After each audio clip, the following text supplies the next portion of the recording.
शुरुआत करेंगे reporters report के साथ। खबर फिरोजाबाद से है, जहां पर चाइल्ड लाइन से दोस्ती सप्ताह के 5वें दिन आओ बच्चों के मित्र बने कार्यक्रम के तहत साथी रोड स्थित पंडित हरदयाल शर्मा इंटर कॉलेज में पॉक्सो एक्ट 2012 पर वर्कशॉप का आयोजन किया गया है, जिसमें बच्चों को लैंगिक अपराधों और गुड टच बैड टच के साथ साथ बालिका सुरक्षा के बारे में बताया गया। साथ ही ये भी बताया गया कि कोई भी समस्या होने पर सुरक्षा के लिए चाइल्ड लाइन 1098 और पुलिस हेल्पलाइन 112 पर शिकायत कर सकते हैं। वह पुलिस 24 घंटे बच्चों की मदद के लिए तैयार है। उन्होंने बालिकाओं को आत्म सुरक्षा करने के कई गुण भी बताए हैं।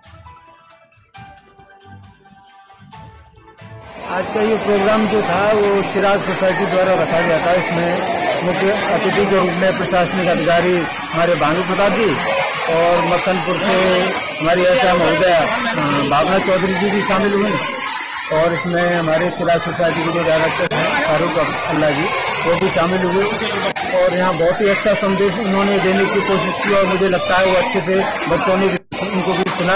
बहुत उनको अपने बचाव कैसे करने हैं, कैसे हमें जागरूक रहना है। जब हम घर से शहर की तरफ निकलते हैं या घर से कॉलेज की तरफ निकलते हैं तो कोई अगर हमें छेड़खानी या उससे हमें कोई परेशान करता है किसी की तरह, तो उससे हमें बचने के लिए बहुत ही बेहतरीन नंबर बच्चों के लिए हमने 1098 और 112 का जो इमरजेंसी हेल्पलाइन है तो ये उनको बताया गया और उनके बैड टच है और गुड टच है इसके बारे में भी उनको जानकारी दी गई और हमें बच्चों को किसी भी प्रकार का शोषण उनको रखना नहीं है, उनको इसकी आगे शिकायत करनी है, ऐसी उनको जागरूक बनाया गया। मुझे लगता है बच्चों ने भी काफ़ी अच्छा सीखा और आप लोगों का भी मैं बहुत बहुत धन्यवाद करता हूँ जो आपने अपने कीमती समय ऐसा है।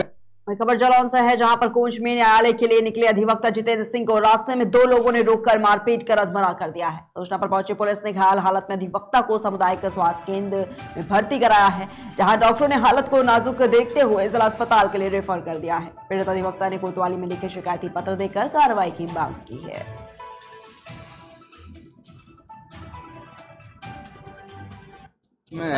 ऐसा है कि हमारे कार्यकारिणी के सदस्य जो जितेंद्र कुमार सिंह जी हैं, उनके ऊपर पड़ोसी ने प्राणघातक हमला किया, इससे वो ज्यादा से ज्यादा चुटैल हो गए हैं। उनके कई जगह फ्रैक्चर है। उनके लिए हम सारे के सारे अधिवक्ता बंधु एक साथ होकर के एडिशनल को प्रार्थना पत्र दिया है। एडिशनल ने उस संबंध में जांच FIR इत्यादि का आश्वासन दिया है। यदि किसी भी प्रकार ये सब सारी चीजें नहीं हुआ करती हैं तो हमारा पूरा संपूर्ण बार एसोसिएशन उनके खिलाफ। वही खबर प्रयागराज से है, जहां पर पीड़ित का यह आरोप है कि ATM ठगी की शिकायत पर पुलिस ने केस नहीं दर्ज किया है। पीड़ित 2 सप्ताह से थाने के चक्कर लगा रहा है, लेकिन उसकी कोई सुनवाई नहीं हुई। बता दें कि शुक्ला मार्केट में SBI के ATM से युवक पैसा निकालने गया था। वहीं जालसाज युवक से ATM कार्ड बदलकर दूसरा ATM कार्ड पकड़ाकर रफू चक्कर हो गए। दूसरे दिन युवक के मोबाइल फोन पर मैसेज आया, जिससे कि 2 बार 40,000 रुपए निकल गए। मैसेज देखते ही युवक के होश उड़ गए। वही पीड़ित ने तुरंत जाकर अपने बैंक से स्टेटमेंट निकलवाया तो पता चला कि हनुमानगंज व हंडिया के ATM से ये पैसा निकाला गया है। पीड़ित ने उतराव थाने पहुंचकर मामला दर्ज कराया, लेकिन पुलिस ने कोई कार्रवाई नहीं की। मेरा नाम मोहम्मद दरगाही है, मुतिया निवासी हूँ और बलरामपुर ATM से जो है ना मेरा ATM चेंज हुआ 7 तारीख को और उससे 80,000 रुपया निकाल लिया गया। 8 तारीख को हम एप्लीकेशन दिए, तब से यहाँ थाने का उतराव थाने का चक्कर लगा रहे हैं, लेकिन अभी तक कोई कार्रवाई नहीं हुई। थाने पे आए तो जो है एप्लीकेशन लिख के और वहाँ गए ATM को तक गए, उसके बाद जो है ना बोले फोटोज आएगा तो बुलाएंगे। अभी तक फोटोज नहीं आया ना। तो सिद्धार्थनगर जिले में पिछले 8 सालों से बिजली कनेक्शन और शौचालय के लिए विकलांग दंपति दर दर भटक रहे हैं। प्रधानमंत्री और मुख्यमंत्री के घर घर बिजली और घर घर शौचालय के लिए चलाई जा रही महत्वपूर्ण योजनाओं के तहत 100% लोगों को जिले में यह सुविधा मिल चुकी है, लेकिन ये प्रकरण जमीनी हकीकत की पोल खोलने के लिए काफी है। हालांकि जिलाधिकारी और CDO ने इस मामले का संज्ञान लेकर दोनों ही मूलभूत सुविधा जल्द से जल्द देने की बात कही। पीड़ित परिजनों का कहना है कि वह पिछले 8 सालों से मूलभूत सुविधाएं पाने के लिए अधिकारियों के चक्कर काट रहे हैं, लेकिन कोई सुनवाई नहीं होती है।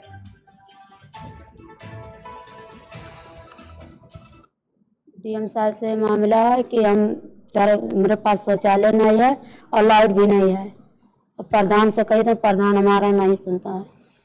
कब से आप दौड़ रहे हैं? हम 8 साल से दौड़ित हैं। कितना साल हो गया? 8 साल से हम दौड़ते हैं। 8 साल हो गया, अभी तक कोई सुनवाई कौनो सुनवाई नहीं भाई। तहसील वगैरह में भी गई थी? वहाँ तहसील में गए थे, कौनो सुनवाई भी नहीं हुआ था। क्या कह रहे हैं वहाँ? कहते हैं वहाँ कहते हैं कि हो जाएगा, आपका काम हो जाएगा, जाइए, बस इतने कहते हैं और कुछ नहीं कहते हैं। 8 साल से हमारा कोई सुनवाई नहीं हुआ। लाइट के चक्कर में हम काटे थे। एडीएम साहब पास गए थे, बोले थे जाओ उनके पास जाओ, जेई पास जाओ। जेई पास गए और 10,000 रुपया मांगने लगे। हमारे उतने पास भी पैसा समय नहीं था, नहीं दे पाए। 10,000 रुपये जेई साहब इटवा के एक बार जी गए थे, वो भैला दिए, कहे कि भाग जाइए आप। जब तुम्हारा सर्वे हो रहा था गांव में तब नहीं लगवा पाए प्रधान जी से। अब आज जब सर्वे हो गया खम्भे का, तो आज खम्भे आ रहे हो मांगने के लिए, नहीं है खम्भा, जाइए 10,000 रुपया लाओ तब हम तुमको खम्भा लगवाएंगे। वहाँ लाइट यही साहब है परेशानी। 5 बच्चे के जीवन में यापन करी थे वही माँ। और कितना बिच्छी मारे, कितना सांप मारे थे। मोमबत्ती 5-5 रुपये खरीद के यहाँ लाई जलाई थे 8 साल से। अच्छा, आप दोनों पति पत्नी विकलांग हैं क्या? हाँ, दोनों पति विकलांग हैं। आज जिलाधिकारी महोदय के सम्मुख श्री इसरार जी जो कि दिव्यांग दंपति हैं, वो आज उपस्थित हुए थे। उनके द्वारा 2 प्रार्थना पत्र दिए गए हैं, एक शौचालय से संबंधित है, एक बिजली से संबंधित है। तो अभी हमने देखा है एक बिजली का खंभा जो प्रार्थना पत्र से लग रहा है कि दूर है उनका घर, वहाँ एक खंभा लगाने की जरूरत है। और जो शौचालय संबंधित है, दोनों को हमने अभी प्रार्थना पत्र ले लिया। इसको हम जो संबंधित उनसे बात करके पूरी कोशिश करेंगे कि इनकी दोनों समस्याएं दूर हो जाए। बाकी लोगों की शिकायतें नहीं हैं, इनकी शिकायत है कि इनको इतने दिनों से चक्कर लगाने के बाद नहीं मिल रहा है। तो हमको देखना पड़ेगा कहीं ऐसा तो नहीं है कि इनके पूर्व में इनकी फैमिली को मिल चुका हो, अब क्योंकि परिवार बड़ा हो गया है उस वजह से दिक्कत आ रही है। एक बार जब तक हम जाँच नहीं कर लेंगे। वहीं नेपाल में होने वाले जनरल इलेक्शन के मद्देनजर सिद्धार्थनगर जिले से लगने वाली 68 किलोमीटर की सीमा को पूरी तरीके से सील कर दिया गया है। जिले में आवाजाही के लिए बनाए गए एसएसबी कस्टम पुलिस चौकियों पर स्थानीय पुलिस और एसएसबी के जवान पूरी तरीके से मुस्तैद हैं। सीमा के उस पार नेपाली प्रहरी और सीमा के इस पार भारतीय क्षेत्र में एसएसबी के जवान हर स्थिति से निपटने के लिए पूरी तरह तैयार है। आपको बताते चले कि दोनों देशों में होने वाले चुनाव में दोनों तरफ की सीमाएं 72 घंटे पहले से सील कर दी जाती हैं। एसएसपी सिद्धार्थ ने यह बताया है कि सीमा को पूरी तरीके से सील कर दिया गया है। किसी भी तरह की आवाजाही पर पूरी तरीके से पाबंदी लगा दी गई है। विशेष परिस्थितियों में परमिशन के आधार पर किसी को आने जाने दिया जाएगा। 20 नवंबर को नेपाल राष्ट्र में जनरल इलेक्शन प्रस्तावित हैं। उक्त के दृष्टिगत जनपद सिद्धार्थनगर के 5 थाने लोटन, मोहाना, कपिलवस्तु, शोहरतगढ़ व ठेबरुआ, जिनकी सीमाएं नेपाल राज्य से लगती हैं, वहां पुलिस व एसएसबी की ज्वाइंट टीम द्वारा चेकिंग व पेट्रोलिंग की जा रही है। बिना समुचित कारण के व्यक्तियों का आवागमन प्रतिबंधित किया गया है। पुलिस द्वारा सतर्क दृष्टि रखी जा रही है। बॉर्डर पर शांति व्यवस्था पूर्ण रूप से। खबर बिजनौर से, जहां पर चांदपुर थाना क्षेत्र में चेकिंग के दौरान पुलिस और बदमाशों के बीच मुठभेड़ हो गई है। पुलिस ने 4 बदमाशों को गिरफ्तार किया है। वहीं पकड़े गए आरोपियों के पास से पुलिस ने लूट के 1,55,000 रुपए, 2 मोबाइल फोन, तमंचे और वाहन भी बरामद किए हैं। मुठभेड़ में 2 पुलिसकर्मी और 2 बदमाश घायल हो गए हैं। वहीं पुलिस ने घायल पुलिसकर्मी और बदमाशों को इलाज के लिए अस्पताल में भर्ती कराया है। चांदपुर पुलिस एवं स्वाट टीम द्वारा थाना चांदपुर क्षेत्र में जन सेवा केंद्र संचालक सुशील कुमार के साथ हुई लूट की घटना के परिप्रेक्ष्य में जलीलपुर चौराहे पर संदिग्ध व्यक्तियों वाहनों की चेकिंग की जा रही थी। रात्रि लगभग 2 बजे के आसपास पांडुनगर की तरफ से एक वैगनार कार तेजी से आई और पुलिस का घेरा तोड़ते हुए आगे निकल गई। पुलिस द्वारा संदिग्ध मानते हुए इसका पीछा किया गया। कार आगे जा करके सिमली चौराहे पर एक सीमेंट के बोर्ड से टकरा गई। टकराने के उपरांत उसमें से 4 बदमाश निकले और उनके द्वारा जो है पुलिस पर फायरिंग करते हुए भागे। पुलिस द्वारा भी अपने बचाव में फायरिंग की गई, जिसमें 2 बदमाशों के पैर में गोली लगी और पुलिस द्वारा घायल बदमाशों को तत्काल इलाज हेतु सीएससी चांदपुर लाया गया। उनके द्वारा पूछताछ पर अपना नाम नवीन कुमार, एक मीरापुर खादर और दूसरे ने अपना नाम भूपेंद्र निवासी नाईपुरा चांदपुर बताया। शेष 2 भागे हुए बदमाशों की काम्बिंग के लिए चांदपुर पुलिस एवं आसपास की पुलिस की टीमें काम्बिंग की गई। पुलिस द्वारा इनके कब्जे से घटना में प्रयुक्त वैगनार कार, कैश, 3 तमंचे, 1 चाकू व अन्य सामान बरामद हुआ है। इसमें पुलिस द्वारा जो पूछताछ की गई उसमें इन लोग बदमाशों ने अन्य घटनाएं कारित करना भी स्वीकार किया है। पुलिस द्वारा इनके पूर्व के आपराधिक इतिहास की जानकारी की जा रही है। खबर बांदा से है, जहां पर संदिग्ध परिस्थितियों में पुलिस अभिरक्षा में युवक ने जहरीला पदार्थ खा लिया है। हालत बिगड़ने पर पुलिस आना में युवक को जिला अस्पताल ट्रॉमा सेंटर लेकर आई। यहां पर युवक को इलाज के लिए भर्ती कराया गया है। बता दें कि युवक के खिलाफ न्यायालय द्वारा गिरफ्तारी वारंट था और ये पूरा मामला तिंदवारी थाना क्षेत्र का बताया जा रहा है।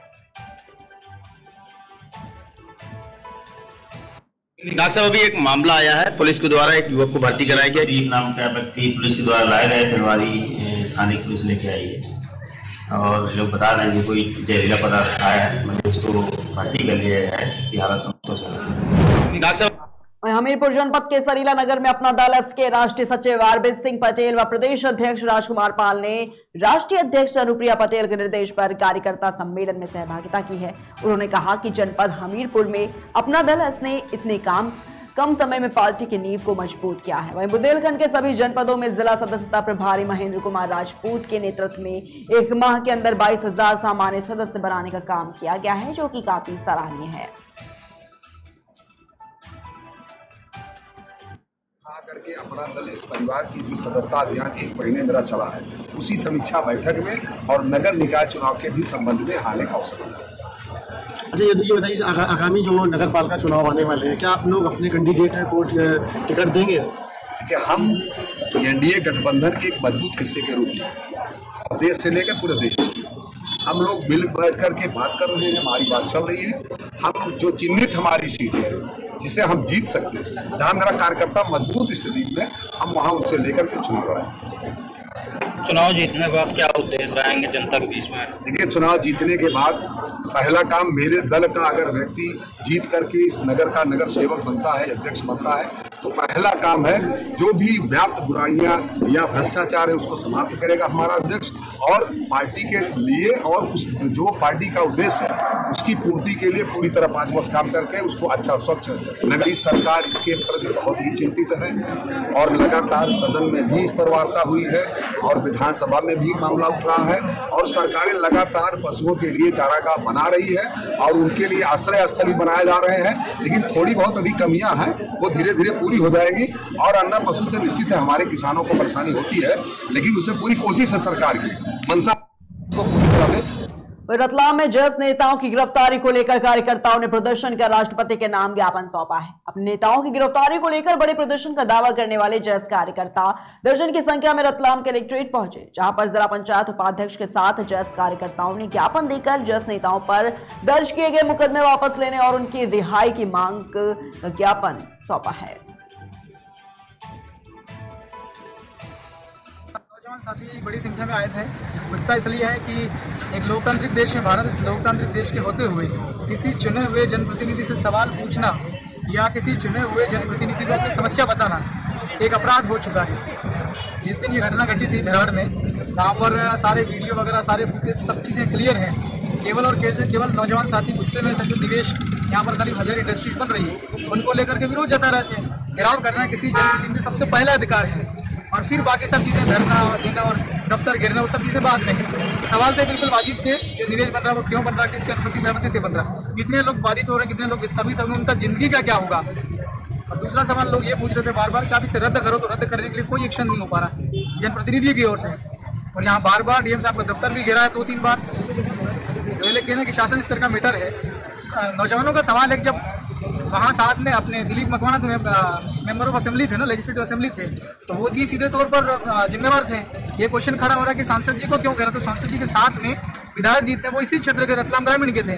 और जो निवेश बन रहा है ये भी रतलाम ग्रामीण में ही बन रहा है। और ये जो सारी नीतियाँ बनती हैं, नियम बनते हैं, सारे भोपाल विधानसभा बनते हैं, है ना, मतलब जो कैबिनेट है वो बनाती है। तो लोगों का जो नौजवान युवाओं का जैस के साथ में गुस्सा था बिल्कुल वाजिब था और जो भी किया वो कानून के दायरे में ही रह करके किया। जो इतना बड़ा गंभीर धारा मुकदमा पंजीबद्ध किया 353, 332, 337, 333, ये सारा पॉलिटिकली मोटिवेटेड है, राजनीति से प्रेरित है, पॉलिटिकल प्रेशर की वजह से।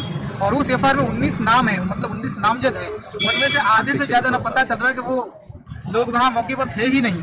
जब घेराव किया था गाड़ी का सांसद साहब का, तब वो लोग मौके पर थे ही नहीं। तो कुल मिला के बिल्कुल क्लियर है कि पूरी तरीके से प्रेशर में आकर के, राजनीतिक प्रेशर में आकर वही खबर झांसी से है, जहां पर रानी लक्ष्मीबाई का जन्मदिन बड़े ही धूमधाम के साथ मनाया गया है। रानी लक्ष्मीबाई के जन्मदिवस के अवसर पर रानी लक्ष्मीबाई पार्क में विभिन्न रूपों में रानी लक्ष्मीबाई की झलकियां देखने को मिली और इस मौके पर झांसी ही नहीं बल्कि आसपास के क्षेत्रों से भी कई लोग इस उत्सव में शामिल हुए। वहीं क्षेत्र विधायक ने भी कार्यक्रम में शिरकत की है।